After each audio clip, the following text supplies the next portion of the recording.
নমস্কার, আমি সোমা। আমার নতুন আরও একটা ব্লগে আপনাদের সবাইকে স্বাগতম। আশা করছি আপনারা সবাই সুস্থ ও সুন্দর আছেন। আজকে শুক্রবার আর এখন সকাল 10টা বাজে। তো এখন থেকেই ব্লগটা স্টার্ট করলাম। সারাদিন আমার পাশে থাকবেন, আশা করছি আপনাদের সবার ভালো লাগবে।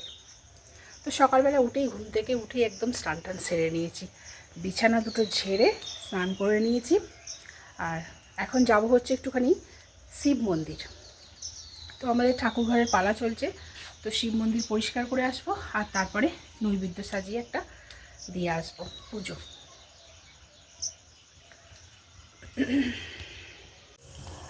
আজকের ওয়েদারটা একদম মেঘলা, কদিন ধরেই মেঘলা মেঘলা ওয়েদার যাচ্ছে, যদিও এখন সকালবেলা ভালো করে সূর্য ওঠেনি। আর এখন আমি চলেছি ঠাকুরঘর ক্লিন করতে। তো আমাদেরই কলতলা থেকে এক বালতি জল নিয়ে নিচ্ছি, কেননা শিব মন্দিরের সামনের কলটা খারাপ হয়ে গেছে।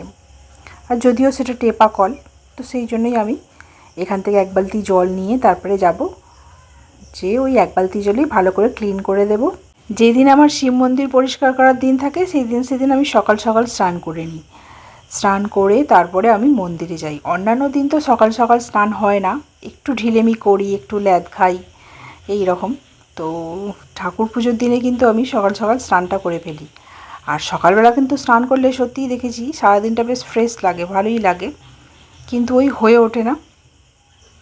তো এখন যাই, মন্দিরে যেয়ে ভালো করে ক্লিন করে আসি। ওই 1 মিনিটের হাঁটা পথ, আপনারা তো জানেন, আপনাদেরকে শেয়ার করেছি এর আগেও।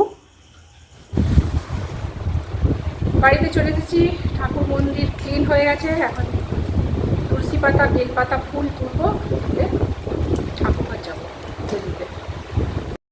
তো একটা পার্সেল চলে এসেছে, চলুন আনবক্সিং করে নিই। আমার মেয়েই আনবক্সিং করেছে যদিও, তো আপনাদের সঙ্গে একটুখানি শেয়ার করে দিই। তো ডক্টর শেটের ফেস ওয়াশটা তো আগেই চলে এসেছে, আপনাদেরকে দেখিয়েছিলাম। আর একটা অর্ডার দিয়েছিলাম সানস্ক্রিন, লোশন আর একটা ময়েশ্চারাইজার, সেই দুটোই এসছে। ফার্স্ট এডটা হচ্ছে ময়েশ্চারাইজার আর তারপরেটা সানস্ক্রিন। আগের যেটা ক্রিম মেখেছিলাম ডক্টর শেটে, সেটা ব্লু কালারের প্যাকেট ছিল, এইটা কিন্তু পার্পল কালারের। বেশ নতুন নতুন কালার হলে বেশ ইন্টারেস্টিং লাগে, ভালো লাগে একটা।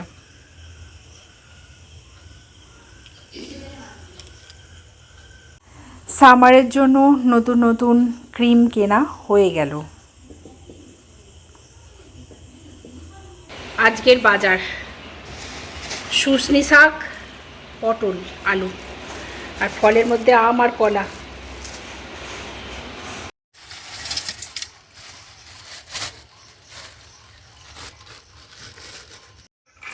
মুড়োটা পুরো কেটে দাও, আর ওই হাত পাগুলো কেটে দাও। আর চিংড়ি মাছের মুড়ো থেকে না একটা কি বেরায়, আমি কালো মতো, আমি নিজেও জানি না কি করে কি বার করতে হয়। ওই ওই শুধুই খাওয়া হয়ে যায়, আমি তো জানি না কি করবো। ওই জন্যই তো মুড়োটা বাদ দিয়ে দিই, অনেক পচে গেছে না। কি কখন এনেছিলে?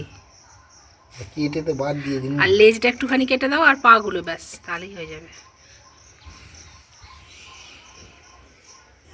আজকে আমি ব্রেকফাস্ট করব পান্তা ভাত, ভীষণ খেতে ইচ্ছা করছে। চপ আর পান্তা ভাত, সঙ্গে লেবু, কাঁচা লঙ্কা, পেঁয়াজ তো আছেই। আর আজকে রান্না বলতে ভাত হয়ে গেছে, আর এখানে একটু ছোলা আর মটর সেদ্ধ করেছি, এটা একটুখানি ঝাল ঝাল করে মেখে খাওয়া হবে। আর এখানে আছে কাঁকুর শাক আলু দিয়ে, আর এটা আছে মুসুর ডাল। তারপরে ওই যে চিংড়ি মাছগুলো করব, চিংড়ি মাছগুলো ভাবছি একটুখানি পোস্ত দিয়ে করব।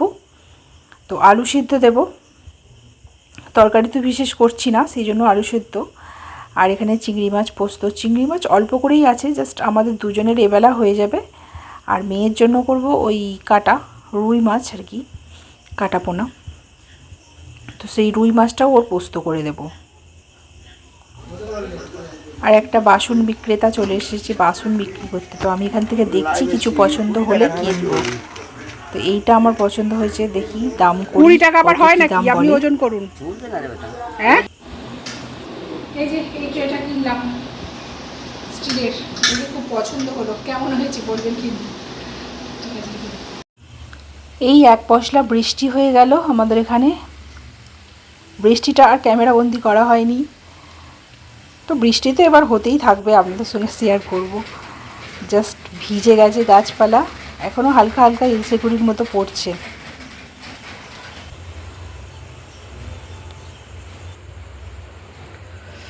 এখন হচ্ছে সন্ধেবেলা, বসেছি ফুচকা খেতে। মেয়ে খাওয়া হয়ে গেছে, মেয়ে উঠে পড়েছে, আর আমি এখনো খাচ্ছি ফুচকা।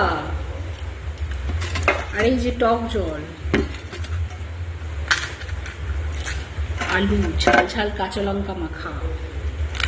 সন্ধেবেলা কিন্তু ফুচকা খেতে দারুণ লাগে।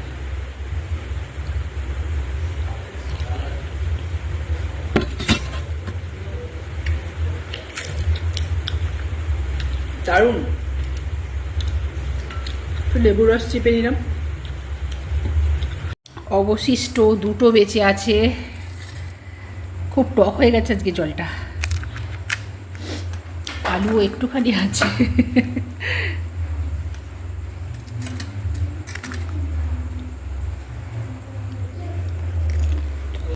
Good morning friends. পরের দিনের সকালবেলা আমি এখন শ্যুট করছি, আর ব্লগটা দেখলাম ছোট হয়ে গেছে, তো সেই জন্য ভাবলাম আজকের দিনটার একটুখানি অংশ জুড়ে দিই। তো সকালবেলা স্নান টান সেরে চলে এসেছি শিব মন্দিরে। তো আগের দিনের ব্লগে শিব মন্দিরটা আপনাদেরকে শেয়ার করিনি, ভাবলাম একটা শেয়ার করে দিই। কি সুন্দর পায়রাটা দেখুন ধান খাচ্ছিল। আর এখন চলে এসেছি মন্দিরে, মন্দির পরিষ্কার করে নিচ্ছি। প্রথমে ঝাড়ু দেওয়া হয়ে গেছে, ঝুল ঝাড়া হয়ে গেছে, এখন একটুখানি মুছে নিচ্ছি। ঠাকুরের ঘর, ঠাকুরের দুয়ারটা সুন্দর করে ক্লিন করে মুছে নিচ্ছি। এই তো কাজ, আর কি। ঠাকুর বাসন তো বাড়িতে মেজেই এসেছি, আর এখান থেকে গিয়ে সেই ফুল, বেলপাতা, তুলসী পাতা এসব তুলবো, তুলে নৈবেদ্য সাজাবো একটা, চাল, ফল, মিষ্টি এসব দিয়ে। আর এই যে ফুল তোলা হয়ে গেছে, আসছি। ঠিক আছে। তো আবারও চলে এলাম ঠাকুর ঘরে। ঠাকুরের মন্দিরের কাছে নৈবেদ্য রাখা হয়ে গেছে, তো ভাবলাম একটুখানি সব ঠাকুরগুলোর সঙ্গে একটু সেলফি তুলে নিই, একটু সেলফি ভিডিও তুলে নিই, রিলসে ছাড়বো। আপনারা তো দেখেইছেন, অলরেডি আমি ছেড়ে দিয়েছি। আর এই যে আমাদের মহাদেব, আমি তো বারবার আপনাদেরকে দেখিয়েছি, আপনারা যারা পুরনো বন্ধু অবশ্যই জানবেন, আর যারা নতুন বন্ধু তাদের জন্য আরও একবার ভিডিওটা। 2000 years later. তো প্রচণ্ড জোরে বৃষ্টি হচ্ছে। চলুন ব্লগটা আজকে এই পর্যন্তই। দেখা হচ্ছে নেক্সট কোনো একটা ব্লগে। ভালো থাকবেন, সুস্থ ও সুন্দর থাকবেন। আর ব্লগটা ভালো লাগলে অবশ্যই লাইক, শেয়ার, কমেন্ট করে চ্যানেলটাকে সাবস্ক্রাইব বা ফলো করতে ভুলবেন না। পাশে থাকা বেল আইকনটাও ক্লিক করে দেবেন, যাতে করে আমার ভিডিও নোটিফিকেশান সবার আগে আপনাদের কাছে পৌঁছে যায়। Bye bye.